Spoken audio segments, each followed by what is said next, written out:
as it is today, my home office and nerd library. So what we're going to do today over the next hour is I'm going to take you through some of the new releases that Paizo has for the Pathfinder and Starfinder game that are coming out here at Gen Con, the release today, and in game stores all around the world. We're going to talk a little bit about what the activities that Paizo is doing at Gen Con. And then at the very end, I've got an extremely special guest that I want to pull in and introduce all of you to. And I think you're going to be very excited to meet him. So without further ado, I've got a lot to get through, so I'll do my best to get it all squished into 1 hour's time.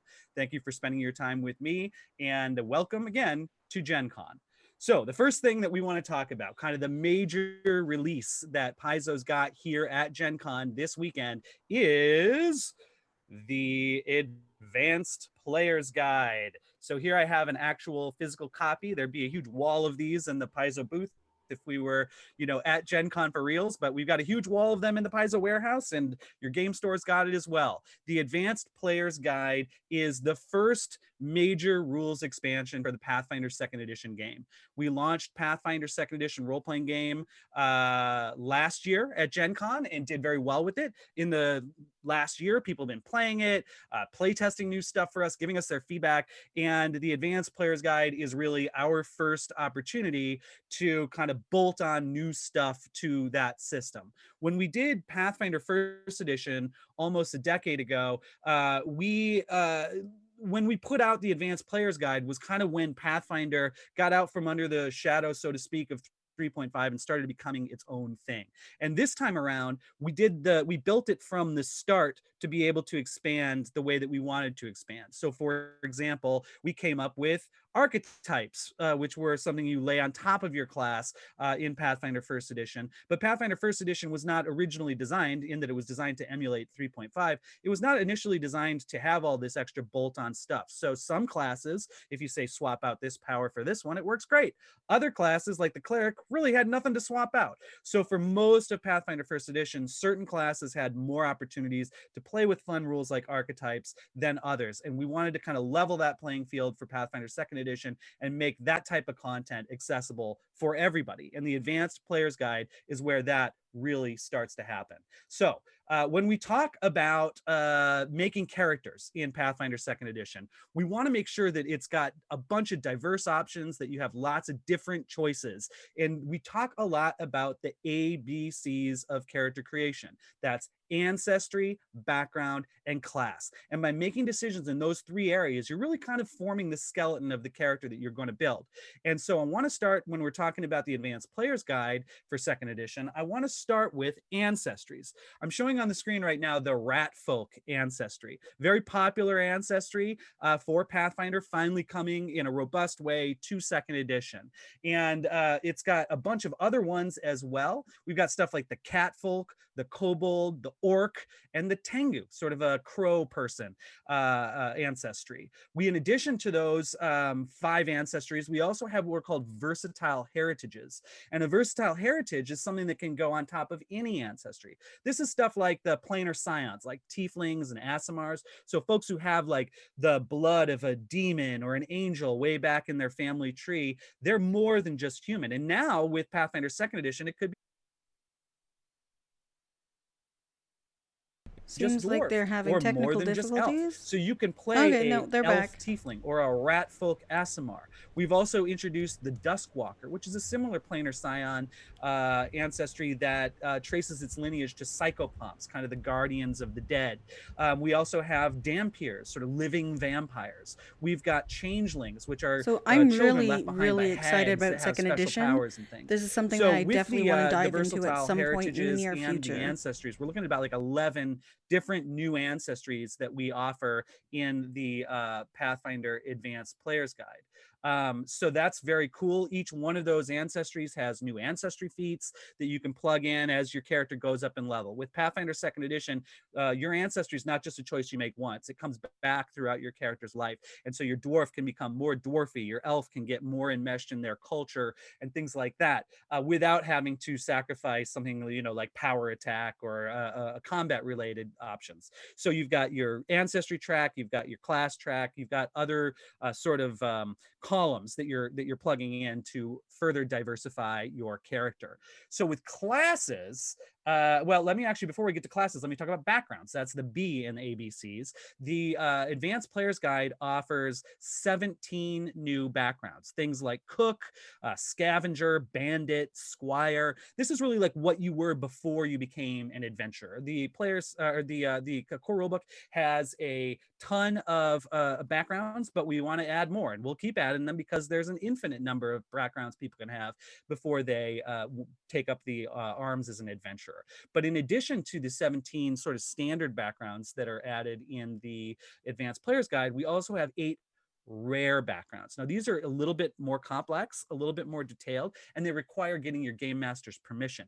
But these are things like amnesiac or feybound. You have like an unusual connection to the world of fairy. Or maybe you're not just a noble, but you're like a member of royalty. If you have your GM's permission, you can use these ancestries and really deeply root yourself into the campaign. So we've got ancestries in the book, we've got backgrounds in the book.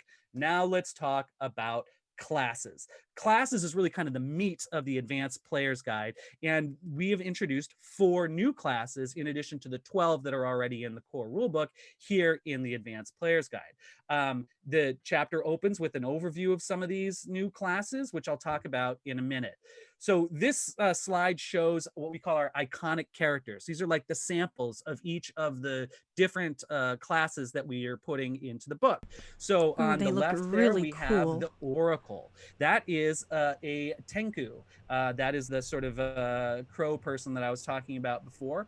And our crow person Oracle, and indeed all oracles, are divine spellcasters who connect themselves to some kind of divine mystery. And it's through a connection to that mystery that they have a variety of spellcasting powers. And in fact, oracles are spontaneous spellcasters. So they have a number of spells they know and a number of times they can cast those spells in any order. And they get those spells in other powers and things tied to their mystery. But mysteries and magic comes with a price. So every oracle also has a curse. So your mysteries might be something like ancestors or battle or flames or life or lore, but some of your curses might tie into that. So you may, for example, if you're, you might have bones that start to protrude from your body as you're learning more about bone magic. You might have different sort of fiery curse things going on if you're the flame oracle. Pretty interesting. And as you go up in level, those curses and the mystery powers that you get increase as well. Next to the Oracle, we have the Swashbuckler. This is our half-elf swashbuckler, Jarell. A swashbuckler is a martial warrior who focuses on movement, style, and grace. They're a dexterity-based martial combatant, so you're using your dexterity when you're attacking instead of your brute strength. They also kind of focus around an ability called panache. So being a swashbuckler, it's not just good to be quick and fast with a sword. You also want to do it stylishly. And so with panache, if you do something stylistically, let's say you swing into battle on a chandelier, and you get extra precision damage with that attack. So you kind of bewilder your foe, and then maybe you carve your initials into their chest or something like that. So they also have a number of style tricks that are related to their specific combat style. Swashbuckler, super fun class. We also have next to that the Witch. The Witch was a very popular class from first edition, made its debut in the first edition Advanced Player's Guide. And the Witch is a spellcaster who gets their powers by serving a mysterious otherworldly patron. It could be almost anything. We don't say specifically in most cases who that patron is, more like the theme of that patron. And then you decide, where you're getting your powers from. It's a prepared intelligence-based caster, and they have special abilities called hexes that are special magical attacks that are granted by their patron. They're also really tied into their familiar. And as you can see in the illustration there, that is the fox familiar of our iconic witch. And as you go up in level, you can also put some extra power into your familiar. So here we have the 9-tailed version of the fox familiar of our witch. Some of the patron themes provided in the Advanced Player's Guide are curse, fate, night, rune, wild, winter, things like that. So you get to decide sort of who the otherworldly entity behind all that is. And then by thematically, we give you the different powers that you can That's apply to your character as a result of that relationship. that's super interesting. Next up past the witch is the investigator. The investigator, probably the most popular class that we created late in the first edition Pathfinder era, and it comes back to take the spotlight here in the advanced player's guide. The investigator has a number of really interesting and exciting opportunities for play, and things like pursue a lead and clue in are special actions that they have where they can kind of sum up a situation, and they're really good at sort of solving mysteries, tracking down crimes, stuff like that. If you want to investigate a location, an investigator is a really good choice to do that. They also have the ability to devise a strategy, so they can take a moment to kind of sum up their enemy and then strike with extra damage. And I'm sorry, not strike with extra damage, strike by adding your intelligence bonus to your attack on top of the normal bonuses you would to make the attack. They have different methodologies that they focus in. So you could be an alchemical, you could focus in the alchemical sciences, which gives you a quick tincture, kind of a little quick and dirty alchemy powers. They can focus on empiricism, which gives them the ability to do investigations even faster than normal folks. You can also specialize in forensic medicine, interrogation, which is about questioning people, getting information. Really, really cool for mystery campaigns, adventure storylines. And one of the reasons why we put the investigator in the advanced player's guide is that it's the perfect class for the Agents of Edgewatch adventure path, which is launching today and which I'll talk about in just a few minutes. So with the Oracle, the Swashbuckler, the Witch, and the Investigator, we are significantly increasing the number of class options available for players of Pathfinder 2nd Edition. Now, that being said, we're not turning our back on the existing classes as well. All 12 of the classes from the core rulebook have 2 to 4 pages of additional class feats and options for those classes. So whether you're coming to the Advanced Player's Guide with an existing character that you're ready to level up and add some new powers to, or you want to really get elbows deep in new classes, new ancestries, new backgrounds, the Advanced Player's Guide has got what you need. It's really important to us for Pathfinder 2nd Edition that we have lots of robust character options, so you can create the character that you see in your head on the tabletop, that we give you the rules infrastructure to do that. When we started over again with Pathfinder 2nd Edition, a lot of people, they said this looks cool, but Pathfinder's a game with all those options. I can't wait until we can get some of those options that came with first edition. Now with the Advanced Player's Guide, those options are really starting to come to the fore. We couldn't be more excited about the book. We extensively play tested all 4 of these classes, so thank you for folks who are out there and helped us kind of hammer these things into even better shape. Can't do this stuff without you. We really, really appreciate it. So let's keep going. Let's talk about archetypes. I mentioned up front that archetypes is one of the most important things about the first edition Advanced Player's Guide. Also very, very important for the second edition Advanced Player's Guide. We have 42 different archetypes in the Advanced Player's Guide.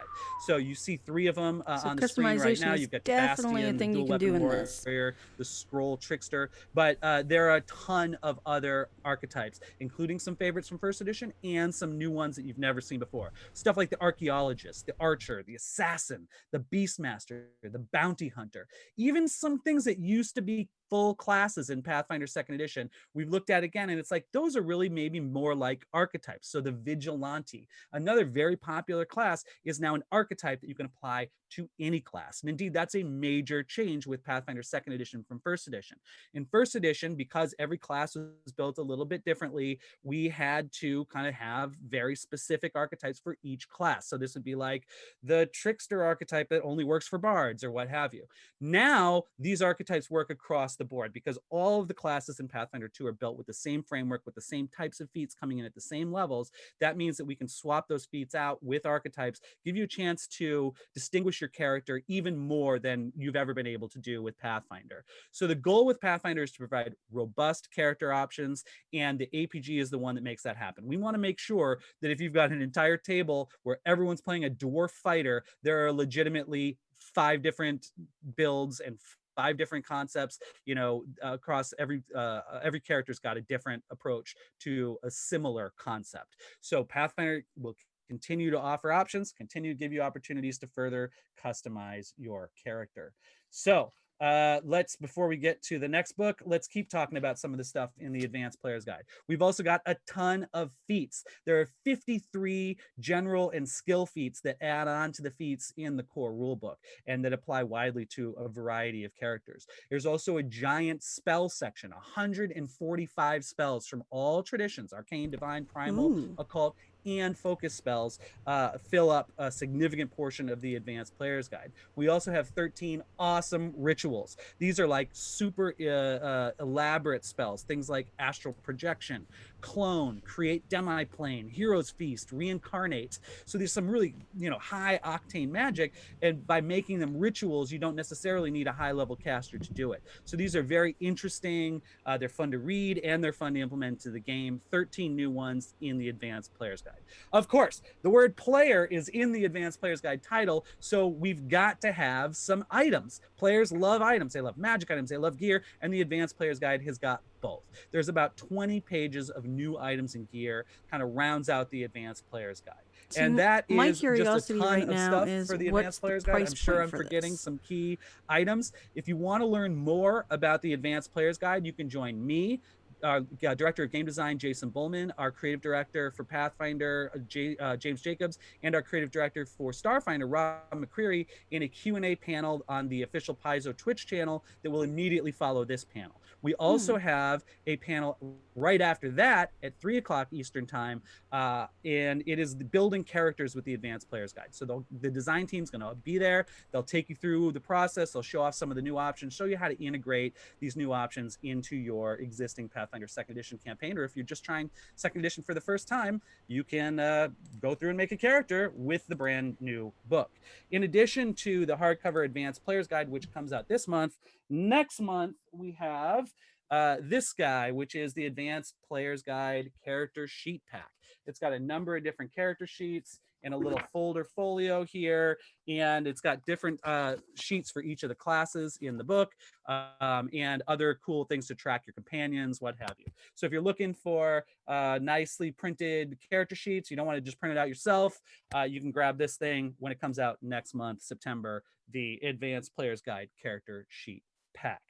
Okay, let's get into some of our other big releases for the show. And this one is one of my favorites. This is Lost Omens Legends. One of the really exciting things about Pathfinder 2nd Edition for me is an opportunity for us to go back into the world of Golarion, the inner sea region that we've been exploring since about 2007, and really kind of update it. Not just update it with events that have happened in the Pathfinder Adventure Path since then, but also update it with new ideas and things that we've got some new staff members that have come to us in the last decade, and they've got really exciting and neat ideas as well. So the Lost Omens line has really got a lot of creative oomph behind it these days, and it's doing very well, and it's super fun to read. Our art teams made sure that every page has got beautiful art, and it's really exciting where we're going with the Lost Omens line. And this is the latest book in that line, Lost Omens Legends. So what Lost Omens Legends is all about is it is a gorgeous guide to sort of the movers and shakers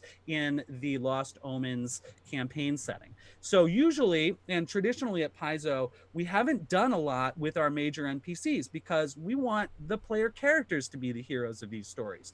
We remember growing up playing other games, and it always seemed like, through novels or through official adventures, this character is always going to be more powerful and more important than my character. So I think that created a little bit of a bias where we wouldn't really put the focus in a big way on the major NPCs in our setting.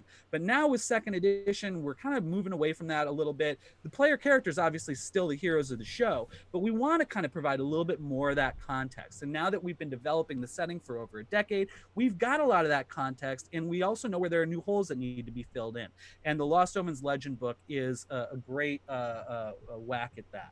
So let's take a closer look. So this is Azersi, who is a general of Aprak, which is a hobgoblin nation in the inner sea region of Golarion. This is a great example of a character who was born in a Pathfinder Adventure Path series of adventures, in this case the Iron Fang Invasion, and now is a robust part of the world because we have updated our timeline to include all the events of the first Hmm. edition adventure pass. So there's a new hobgoblin nation right on the in the heartlands essentially of the inner sea, and Azersi is the leader of that nation. Now you'll see if you can if you look at the little stat summary up there, Azersi is lawful evil, but one of the secondary goals of Pathfinder Second Edition has been to add a lot more sort of meat and complexity to the sort of traditional like humanoid ancestries.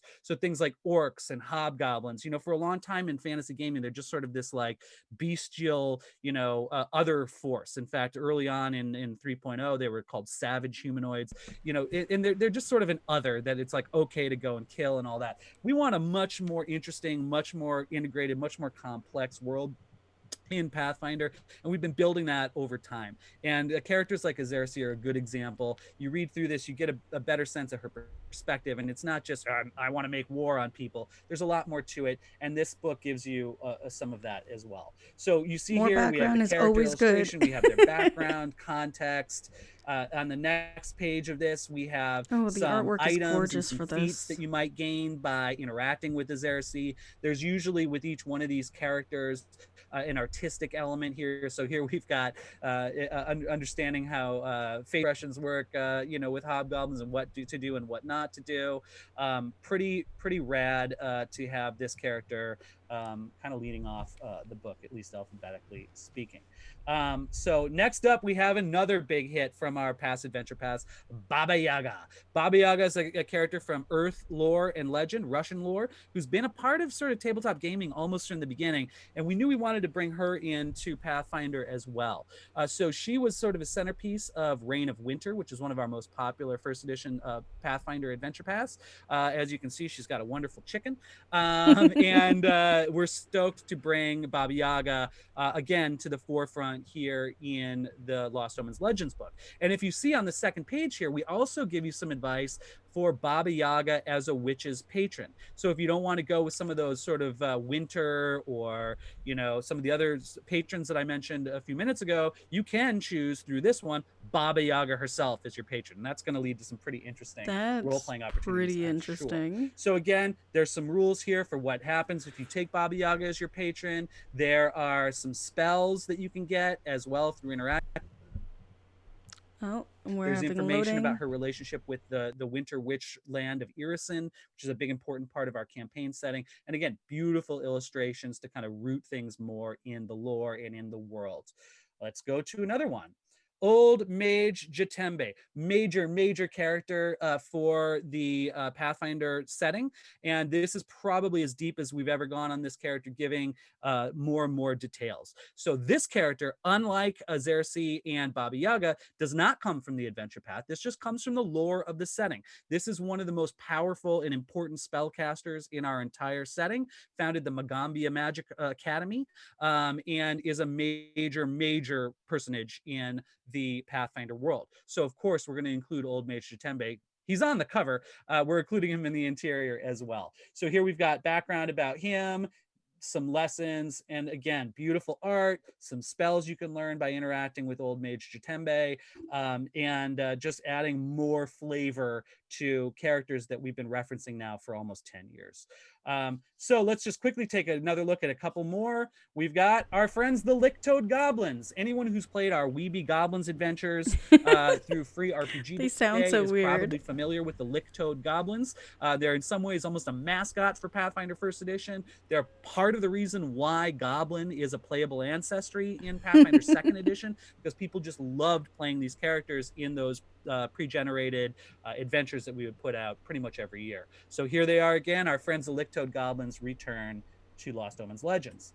Next up, we got Winsel Starborn. Winsel Starborn is the acting Primarch, sort of the Lord Mayor of the city of Absalom, one of the most important cities in our world, and the centerpiece for the Ages of Edgewatch adventure path. In fact, Winsel Starborn plays a very important role in that adventure path. So, important city, important adventure path, important NPC. Here's a summary of what he's all about so you can get even more lore than are provided in those other places. That's true kind of across the board. There are dozens and dozens and dozens of these NPCs in Lost Omens legends. So let's talk about Agents of Edgewatch. I've been mentioning it a couple of times. This is the brand new Pathfinder 2nd Edition Adventure Path that launches here today at Gen Con. Agents of Edgewatch is a 6-volume monthly adventure path. And what, if you're not familiar with adventure paths, this is what they look like. So they're 96-page volumes. In fact, I've got this one right here. This is the first volume right here. So this is Devil at the Dreaming Palace, and it is a hybrid of adventure content, setting content, lore, new monsters, detailed dives on key NPCs, really everything you need to run that adventure. It's a 96-page softcover, and again, they release monthly. So in Agents of Edgewatch, players assume the role of city guards during a Radiant Festival, a once-in-a-generation sort of World's Fair event that's being held in Absalom this year to celebrate the reopening of the Precipice Quarter, which was ravaged by an earthquake 20 years ago and has now finally been rebuilt. And so in order to protect the people visiting the city to go to the Radiant Festival, the government has instituted a new special group of town guards, and that is you, the player characters. So as members of the Edgewatch, the players unravel a criminal conspiracy that you must investigate and end. It involves good guards who are going up against evil cultists trying to hurt a lot of people in the city, and it is entirely urban. The entire adventure path takes place in the city of Absalom, and as you go through each installment, you get to explore different parts of the city. Really, probably the best tour of Absalom that we've given in an adventure form. Certainly the best and the most in-depth. So Agents of Edgewatch, I've read the first 5 of them so far. They're very well done. Pretty exciting campaign overall. A little bit of a departure. You know, we've done ones where you're pirates. We've done ones where you're evil. We've done ones where you're, you know, involved in a big war. This one, you are members of the City Watch. So this is Absalom. This is a map for the City of Lost Omens book that is still stuck in development, almost done, coming out early 2021 at this point. But right now, Agents of Edgewatch, we give you the map, we give you overviews of the city. You've got more than enough to get started. This is the most detailed map that Paizo has ever done. Certainly the most detailed city map that we've ever done. I've been working in RPGs since 1999, and this is the most detailed city map I've ever been a part of. Let me get you a zoom in here. So he's been in RPGs for over 20 years. It's so detailed, this map. That you can kind of go and be like, I think this is my house right here. So so pretty rad. Overall, beautiful map. We'll have a big poster map of this coming out with the City of Absalom book down the road. But for now, full page maps in the Adventure Path installments gives you everything you need. I wonder if you can get this in PDF Now, that being said, well. so right now you can go to paizo.com and download the free Agents of Edgewatch Player's Guide, which is meant to be read by GMs, distributed to players. It's got specific backgrounds that tie you better into the campaign. It also has some advice. You know, obviously, world events these days have kind of shown a new light on issues of policing and things, and that's been a concern for a fair number of people, and fair enough. So one of the things that we've done with the Player's Guide is we've offered a couple of different options. So if you like the idea of a big urban campaign, but you just right now are not feeling comfortable playing as law enforcement officers, there's a lot of different options that you can do to kind of modify that element of the campaign if that's what you want to Good do. on them for Also, being really aware important of the distinction with Agents of Edgewatch over some of our other campaigns. Network or the default social assumption feedback in this campaign is that you are doing non-lethal damage and that you are talking to people before you are attacking people. So, you know, players being who they are, they'll make the decisions they need to make, but they're encouraged to solve these issues in a non-lethal way. The role of a city guard is to protect the people of the city, and that's the spirit in which the campaign is created. I wonder if they have a particular motto as a city guard, like police do or enforcements have here. There's usually some kind of logo or catchphrase. And that's how we expect people to play Agents of Edgewatch. So really cool campaign, lots of fun stuff coming up with that. If you want to know more about the Agents of Edgewatch campaign, we've got a Pathfinder Adventure Path Agents of Edgewatch and Beyond panel on Sunday from 1 to 2 Eastern on our Twitch channel. That's twitch.tv/official Paizo. All right, couple of more new releases. This is still the part of the presentation where it's like I'm walking into the Paizo booth. Look at all this new stuff. And we've gone over some new Pathfinder stuff, but let's talk about a big new Starfinder release. So this is the Starfinder Starship Operations Manual. It is a major expansion to the Starship rules and tools for the Starfinder role-playing game. It is the big Gen Con release for Starfinder.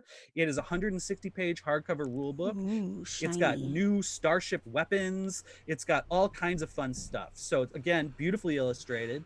I Let's will take say a that look. So Pathfinder Starship does weapons, this and is the Starfinder both introduction to have that section. But I want extremely to jump beautiful forward to artwork, this. and There's the chart. it's So these are definitely the Starship something that weapons really that we're drew introducing me in to this this particular book. RPG. So just a ton of different options to really kind of kit out your Starship.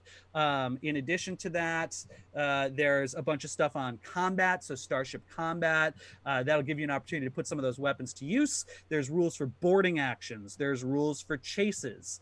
There's rules for squadron combat. So lots of things that go even a step further than the standard Starfinder Starship battle rules in the Starship Operations Manual. In addition to that, of course, there's starships. And so what do we mean by that? Well, we've got an overview of a whole bunch of manufacturers. So there's more than 30 different manufacturers of starships, and you can see that each one of those brings with it a little perk that if your ship is made by that company, then you might have that power on your ship. Also, we've got let's see how many, 44 complete starships. So stat. Oh, sounds like we have some loading issues. Oh, loading.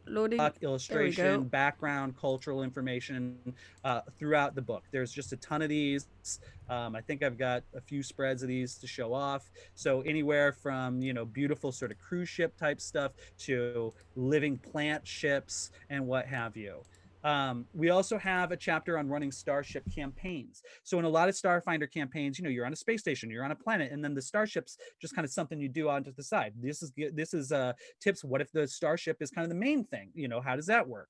And with that comes stuff like ship-sized monsters. There's a bunch of those in the book. Space hazards, encounter and campaign design Starship tips. And then the book is got some worksheets in the back to help you kind of plan out your ships and track them during combat and what have you. If you want to know more about the Starship Operations Manual, I invite you to check out the Building a Starship in the Starfinder RPG panel on Saturday from 4 to 5 Eastern, again on twitch.tv/official Paizo.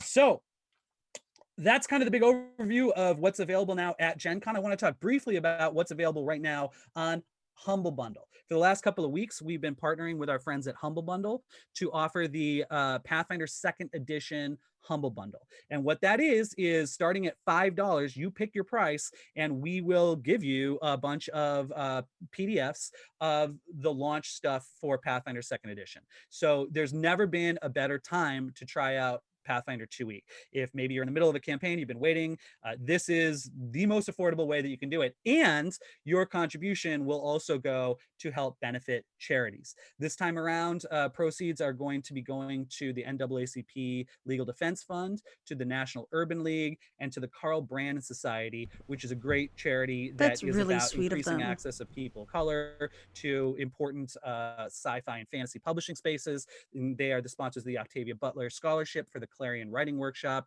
The Clarion is a big deal in the sci-fi and fantasy community.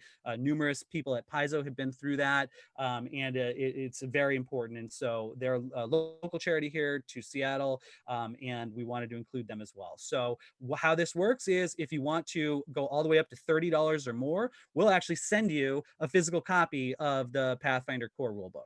So again, there's a whole bunch of stuff that you can get as digital files. If you get up to 30 or more, we will send you a copy of the Pathfinder core rulebook. Now, you do have to cover shipping, and sometimes internationally that can be a little bit expensive, but it's still cheaper than buying the book at full price. So we really wanted to make sure that we got Pathfinder 2nd Edition out to as wide a number of people as possible. We love this game. We believe in the game. People are really starting to catch on to it and like it. And this is your opportunity, if you haven't already done so, to pick it up and to do good while you're doing that. I should mention, the way Humble Bundle works is when you make your pledge, there's a bunch of sliders, and you can decide what portion goes to Paizo, what portion goes to Humble Bundle, what portion goes to the 3 charities that I mentioned. I encourage you to be as generous as you can and to help those charities as much as you possibly can.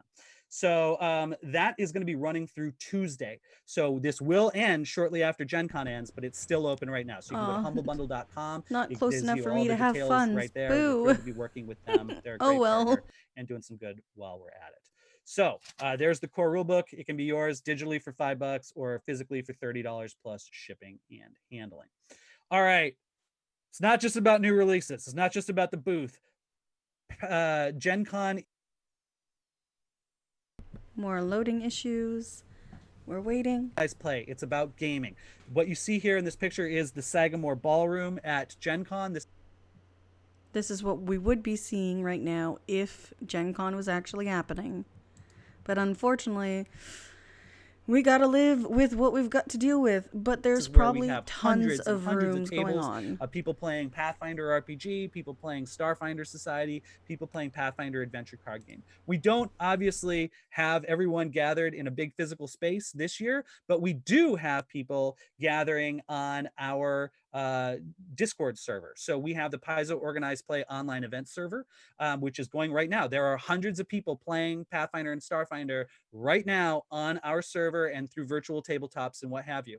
All of the activity that Paizo's doing at Gen Con this year can be found at paizo.com/GenCon. That'll give you a link right to the Discord server.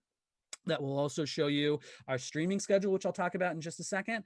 But I do encourage you to try out Pathfinder 2nd Edition. Get involved with Pathfinder Society or Starfinder Society. Great community of folks. A great way to kind of dip your toe in, either through like a 1-hour quest or a new type of game we got called a bounty. That's just a quick demo sort of a thing, all the way up to full like 4.5-hour one-shot adventures. A lot of these are sold out through the Gen Con ticketing system, but there's still a lot of tickets available. So I encourage you to check out paizo.com/GenCon. That'll take you to the event registration page at Gen Con. You can sign up for events. You can also come right to the Discord server, and the people there will help get you into a game. Would recommend that you come about 30 minutes before the scheduled time of the slot, and the volunteers there will do what they can to get you into a game. I'm wondering if they're doing any after hours stuff, because that was one of the things that interested me the most. Is there's events going on 24/7 at Gen Con normally, but it seems like there's like a block. Kind of the cool thing about I get it, time zones and everything, but it's a little discouraging because I wanted to get in on an RPG, but I can't because of time zones. So when we did this at PaizoCon a few months ago, we actually had, I think, more tables than we ran in the Sagamore Ballroom at Gen Con last year. God only knows how it's going to turn out by the end of this week, but we'd love to have you. Please come check out Pathfinder Society and Starfinder Society in our Discord server. Another thing that we're running special for this year's show is during Gen Con, so starting now and going all the way through 11:59 p.m. Pacific time on August 2nd, we have a special discount code on paizo.com. So this discount code will work for 20% off a single order. So at checkout, you'll be prompted for a code. The code is GenCon, one word, GENCON, and that will trigger a 20% discount code for one order on paizo.com. It is not valid on subscriptions, back orders, pre-orders, or non-Paizo PDS, but that leaves thousands and thousands and thousands of products that it does apply to. So we would love to have you come check out that thing. And I've just been informed it's actually GenCon 2020. So the code is GenCon 2020, one word. Okay, let's see here. Then the next thing on the presentation, so there's a quick look at the Discord server. It looks super busy. And let's see here. The next thing is our streaming schedule. So I've been talking about some of the other panels that we have going on this weekend. Here's a big list of them. I'm not going to go through all of them right now. Just check out paizo.com/GenCon. This is what we're doing. So we're doing individual panels and Q&As. So like any Gen Con, you can never cover everything. Longest running so and we're only best, scheduled certain things for each day because podcast. Time. I'm not a time wizard. As well, I so wish I they'll be was. doing these behind the Because I'd pages love to see interviews everything, but with some members of our unfortunately, staff to that's give a not going to deeper be dive on some of happening. these projects. That's going to be going on all weekend So on make sure that if you're following twitch.tv and you want more slash information, official follow them Paizo. over on their Twitch page. Alrighty, let's talk about some new stuff. Ooh. So let's see here. Actually, let's go back. I do want to talk about one thing, which is we have streaming games. So every night, every evening, we partnered with a different streaming group, and we're going to be doing some cool gaming live plays here on our Twitch channel. So we've got tonight is Tales from the Black Lodge, which is our friends from Roll for Combat, and I believe Paizo developer Luis Loza is going to be sitting in on that game. I've played with those guys before. Super fun. That's Tales from the Black Lodge. That is a Pathfinder Society themed game where they play through different Pathfinder Society adventures. That's a great way to kind of check it out if you're not sure you want to jump right into a game. That's tonight, 6 to 9 Eastern on Twitch TV / official Paizo. Friday, our friends from Q Times are doing Court of Corvids, their Court of Corvids campaign. That's 6 to 9 p.m. Eastern. Saturday, we've got two shows on Saturday. The first at 6 to 9 is Two Perception doing their Age of Ashes campaign, which is our very first Pathfinder 2e adventure path. Very exciting. And then something I am very stoked for is the 9 o'clock to 11 o'clock. Right here on the Gen Con main stage is the Glass Cannon Network and the return of the Thunder Company. What the Thunder Company is it's a sort of a convention-based thing we've been doing with the Glass Cannon network for a couple of years now. And Jason Bullman, our director of game design, will be running a game for the Glass Cannon folks and for yours truly. So if you want just super hijinks, really crazy off-the-wall characters, I would recommend checking out the Glass Cannon Network's Thunder Company programming at 9 to 11 Eastern on Saturday here on the Gen Con main stage. Sunday, too, we've got Things in Space from our friends at Dragons and Things. Brings some Starfinder actual play to our channel. That's 4 to 6 Eastern time. Twitch.tv / official Paizo.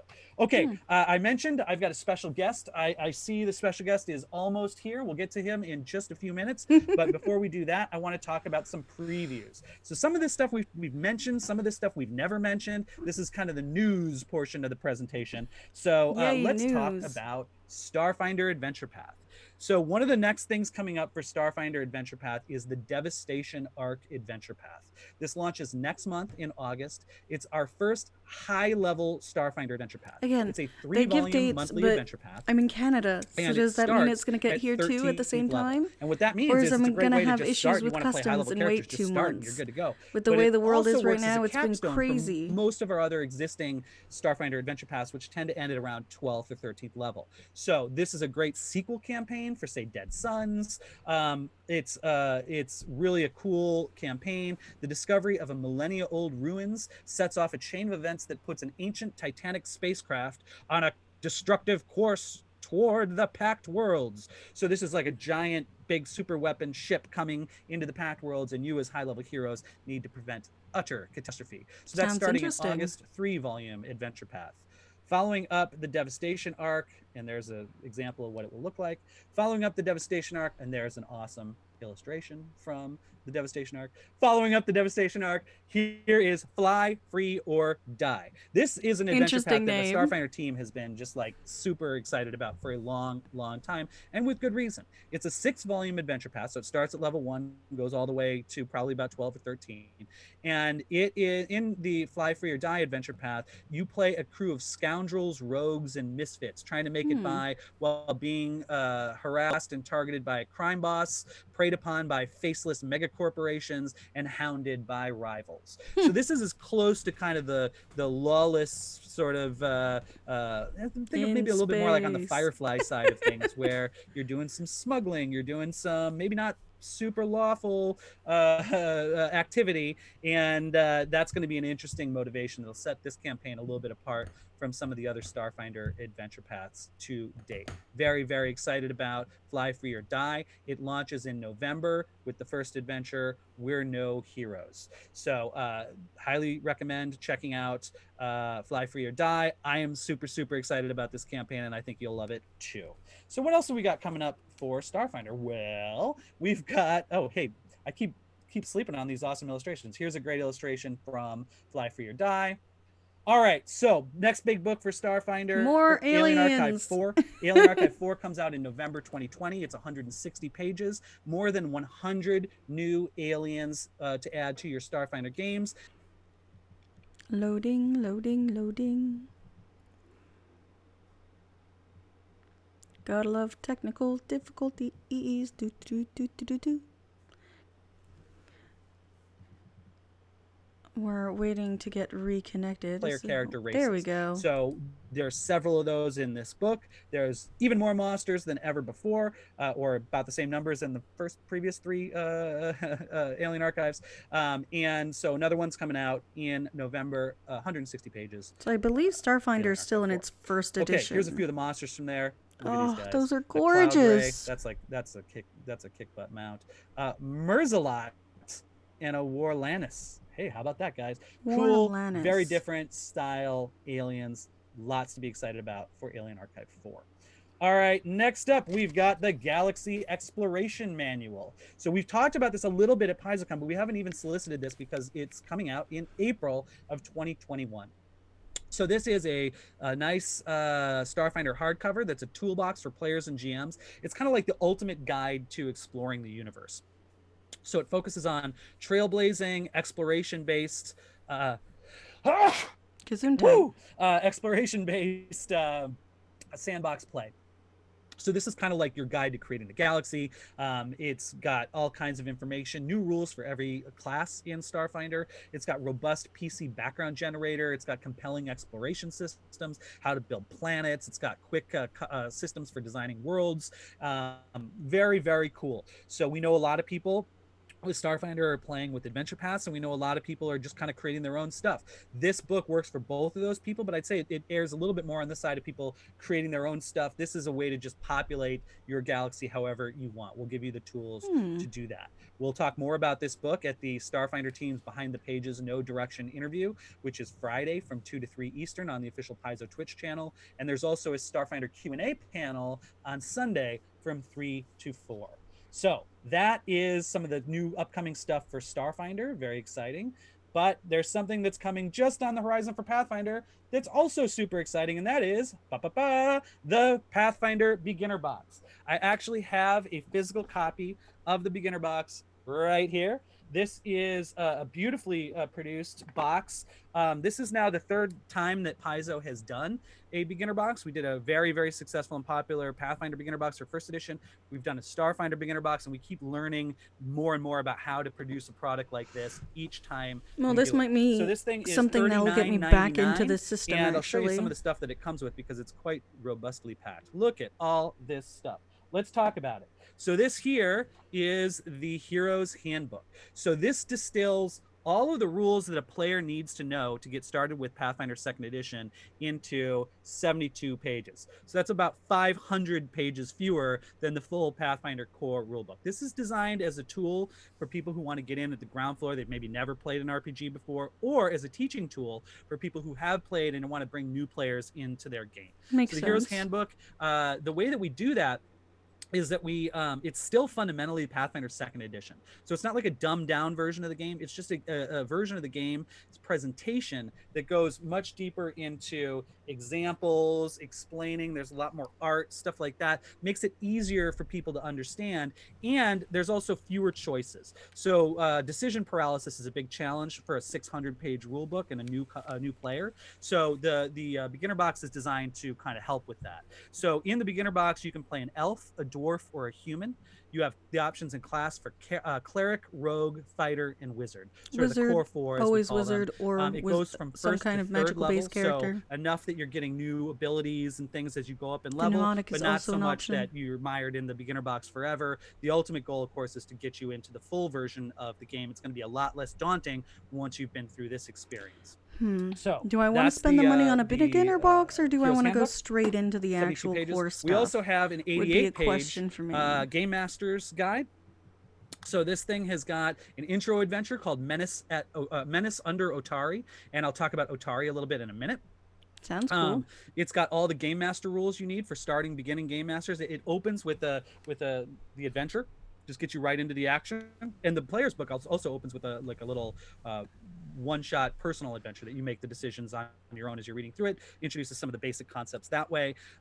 It's got adventure design, environments, magic items. There's 50 monsters in this book for you to make your own more monsters, adventures. please. And then it's got at the back there, it has a mini gazetteer of the town of Otari.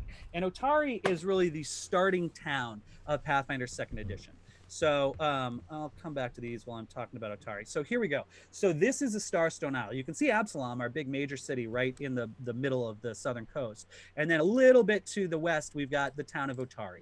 So Otari is a small town, not too far away from the big city. Like Sandpoint in 1st edition, Otari is what we're going to be focusing on as like kind of your starting town. So there's a little gazetteer of that town in the beginner box, and we'll come back to Otari in a few minutes because there's even more coming for that location in the future. But let's talk about some of the other components in the beginner box. The box comes with 4 of these pre-generated characters.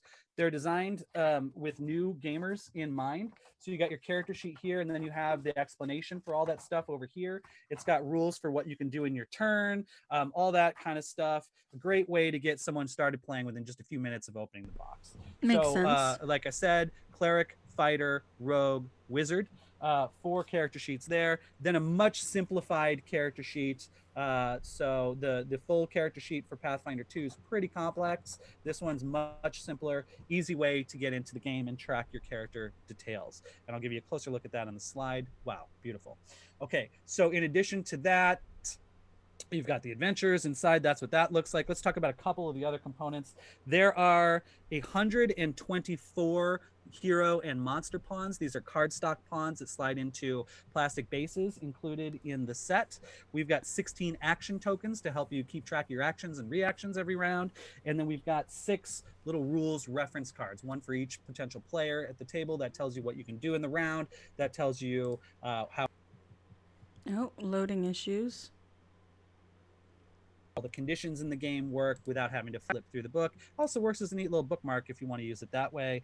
And then, of course, there's a complete set of polyhedral dice. So we don't assume people coming into the beginner box have any knowledge of the gaming or of games. So it's important that we get that set of dice in there as well. And hey, who doesn't love a set of dice? Okay, want to know more about the beginner box? You can come to the ABCs of Pathfinder character building. That's Sunday at noon Eastern time, right here on the Gen Con main stage. So I encourage everyone who's interested to check that out. Let's talk a little bit more about Otari. In November, so the beginner box comes out in October. In November, we'll be doing Troubles in Otari, which is a collection of 3 short adventures. They use either the beginner box or the full Pathfinder core rules. Remember, they're the same rules. And they're 3 little mini adventures set in and around the town of Otari. Great little one-shots if you just want to play a quick game, but also a great way to add depth to that starting town. And that's coming out in November. Also tied into Otari is the first adventure path for Pathfinder for 2021, and that is the Abomination Vaults adventure path. So this, unlike all previous Pathfinder adventure paths, is a 3-volume adventure path. First time we've ever done it. We wanted to tie that to, in some ways, the beginner box with it being set in Otari, because I'm not sure if it's 6 me adventures or him. is a long commitment to make. We wanted to give people a chance to kind of do a first campaign that was a little bit easier to manage. Give us so a sec Abomination to see if Vaults we can is reload focused around that. a big old dungeon that is right outside of the town of Otari. So sorry about that, guys. It looks like they're having technical difficulties. I just don't want to make sure that it's not them and it's me. There we go. Very, very cool. I'm super excited about this. It's going to be a great first campaign for people playing Pathfinder 2nd Edition, whether they're coming through the beginner box or the core rulebook. All right, let's keep going. Then we'll get our special guest in here. Another upcoming project we're really excited about, the Lost Omens Pathfinder Society Guide. This is October 2020. Gen Con and Pathfinder Society have been friends forever. And this isn't quite out yet, but this is going to be perfect for the folks who are really invested into Pathfinder Society organized play, but also for people who aren't into organized play, but who want to see how a big adventurers guild would work in a fantasy world like the world of Lost Omens. So it's kind of the definitive, it's not kind of, it is the definitive guide to the Pathfinder Society for 2nd edition. It's a hardcover book coming out in October of 2020. So let's look inside. we've got overviews of the various factions. The art in this book is amazing, by the way.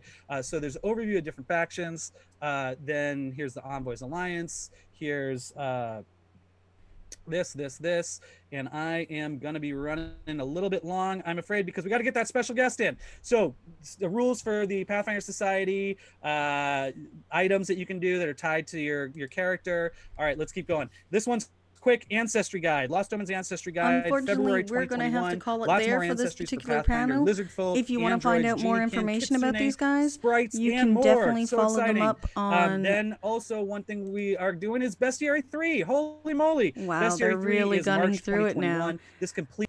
So unfortunately, we're going to have to head over towards our next panel. So if you guys are interested in catching the end of this panel, you can follow it up on the, I believe it's Gen Con's Twitch channel. So thank you so much for following us and sitting and watching the particular panel with us. And we will catch you guys later. Bye.